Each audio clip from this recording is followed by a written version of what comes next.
you really want me on the team? What's your approach to recruiting? You want first place, come play with me. You want second place, go somewhere else. Like I would watch Magic play. I'd watch Michael play.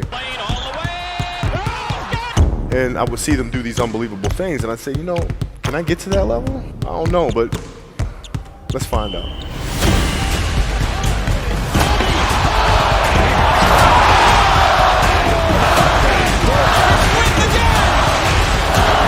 That's why he's the best player in the game.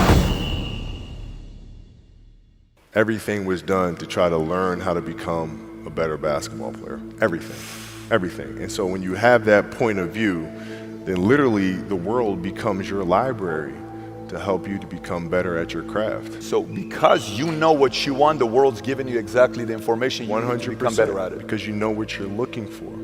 So many guys tell stories about your work ethic. Yeah. What was really your work ethic like, and for how long did you stay disciplined? Well, I mean, every day. I mean, since 20 years. I mean, it was an everyday process, and trying to figure out strengths and weaknesses. For example, jumping ability. Man, my vertical was a 40, it wasn't a 46 or a 45. My hands are big, but they're not massive. Right? So you got to figure out ways to strengthen them so your hands are strong enough to be able to palm a ball and do the things that you need to do. Quickness, I was quick, but not insanely quick. I was fast, but not ridiculously fast. Right? So I had to rely on skill a lot more. I had to rely on angles a lot more. I had to study the game a lot more. And but I enjoyed it though. So like from the time I can remember when I started watching the game, I studied the game, and it just never changed. It's a good separation for me, emotionally, to be able to put myself in a place where at practice or when I'm training or during games, I switch my mind to something else.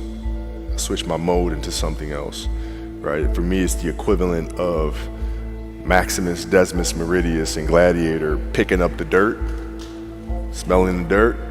It's go time, right? So that was my mental switch. It was like an actor getting ready for a film. You got to put yourself in that cage. When you're in that cage, you are that character. And then when you leave there, it's something completely different. But when I'm in that cage, bro, don't touch me, don't talk to me. Just leave me alone. How did you get mentally and emotionally so strong where it doesn't bother you? Well, you got to look at the reality of the situation. Like for me, it's not, you kind of got to get over yourself. Like, it's not about you, man. Like, okay, you feel embarrassed. You're not that important. Like, get over yourself. That's where you go. Get over yourself, right? Like you're worried about how people may perceive you, and like you're walking around and it's embarrassing because you shot 5 air balls. Get over yourself. Right? And then after that, it's okay, well, why did those air balls happen? Got it. High school, year before, we played 35 games, max, right? Week in between, spaced out, plenty of time to rest. In the NBA, it's back to back to back to back to back to back to back. I didn't have the legs. So you look at the shot, every shot was online, but every shot was short. Right? I got to get stronger. I got to train differently. The weight training program that I'm doing, I got to tailor it for an 82-game season so that when the playoffs come around, my legs are stronger and that ball gets there. So I look at it with rationale and say, okay, well, the reason why I shot air balls is because my legs aren't there. I go, well, next year they'll be there. That was it. Done. Were there some names that you looked at and says, these 3 guys are as crazy as I am? At the time, I deal with what I've referred to as Goat Mountain. I went to Goat Mountain, and I talked to Magic, Michael, Bird, Hakeem Olajuwon, Jerry West, Oscar Robinson, Bill Russell. So I would talk to them. What did you do? What were your experiences? Michael in particular, he's become my big brother. He's been my big brother since I first came in the league. And what was that process like? So I went to them and started understanding the ins and outs of the game and how they approach things and their level of detail and obsessiveness, and that's what I did. The players that had that passion but weren't willing to commit their entire lives to doing that, right? It's a choice, right? You have other things. You have family. You have all these other things that you have to do. The game can't really be your #1 priority. And so I was looking at that like, man, this is going to be fun. If I'm buddies with you from high school, if I'm a cousin of yours, what happened to our relationship? How did that gravitate when you went into the league and you're determined to become the greatest, or you're determined to become one of the greatest? What happens to our relationship? Well, it suffers. It does suffer. Oh, yeah. Okay. Yeah. And you understood that. You were okay yeah. with that. Well, yeah. And the people that love you, like friends and family, like they know that about you. Got it. So they let you be you. And when you reconvene, you pick back up where you left off. Mm-hmm. But make no mistake about it, everything in between is lost, right? So those long-term relationships, the commitment of time of, taking vacation. Like I see a lot of players take vacations with other players that are close friends. And they'll just take vacations just to take vacations, or just hang out just to hang out. Like I never did that. Why not though? Why didn't you do that? Well, because when I retire, I didn't want to have to say, I wish I would have done more. I don't want that. I don't want that. You got a lot of people paying their hard-earned money to come watch you perform. Perform.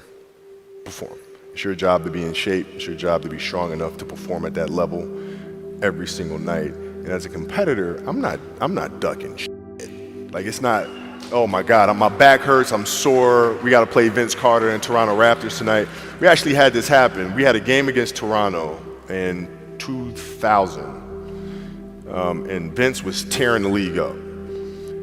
My back was jacked. But like the perception of that, like what? Kobe's missing the game against Toronto and Vince Carter because my back was really spasming. But people will be like, what? Oh, he's ducking Vince. Excuse me? No, I don't think so. So I would be in the layup line like, okay, there's a lot of days where you can rest and recover. Today ain't one of them. Your back can bother you any other day. That shit ain't bothering me today. He gonna have to see me today. Yeah. Oh man. Yeah. If you're looking at a big investments you got to make, what is the decision-making process there? Do you call? Is there first you do your own research? You take this much time. You call an advisor. Is there a system you follow? It's pretty simple for me. It's do you understand the business? Is it a business that you can help in some form or fashion? What are the barriers of entry to that business? And then the entrepreneurs themselves, the company itself, right? Do they have a culture that you believe is sustainable? Are these leaders people that you believe in? Are they people that are obsessives? And in turn, have they created a culture of obsessiveness? So I tend to look at those 4 factors, and that's it. That's big right there, by the way. I don't know if you guys caught that right there. That's pretty massive right there. Same determination. What's your current work schedule look like today?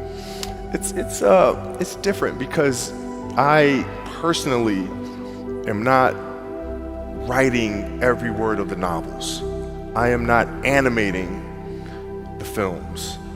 What I have to do now is make sure that the people that we bring in, these obsessives that we bring in, are challenging themselves to do the best job that they think they can do. That's what I'm there for, is for them to constantly look in the mirror and self-assess and challenge themselves.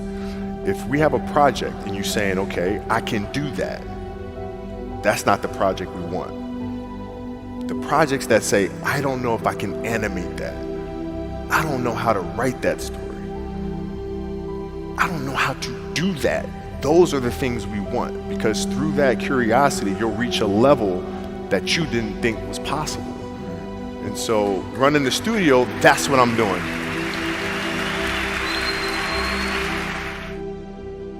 You're playing against the Golden State Warriors. Score is 107-109. You guys are close to getting into the playoffs.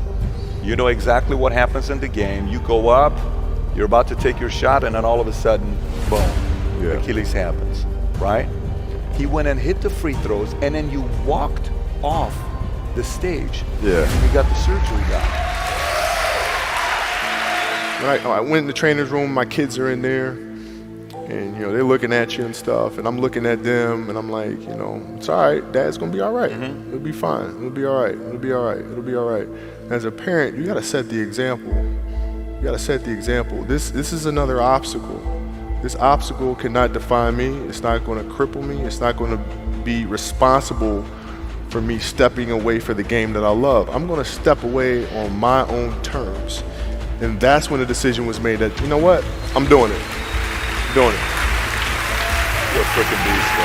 Yeah, hey.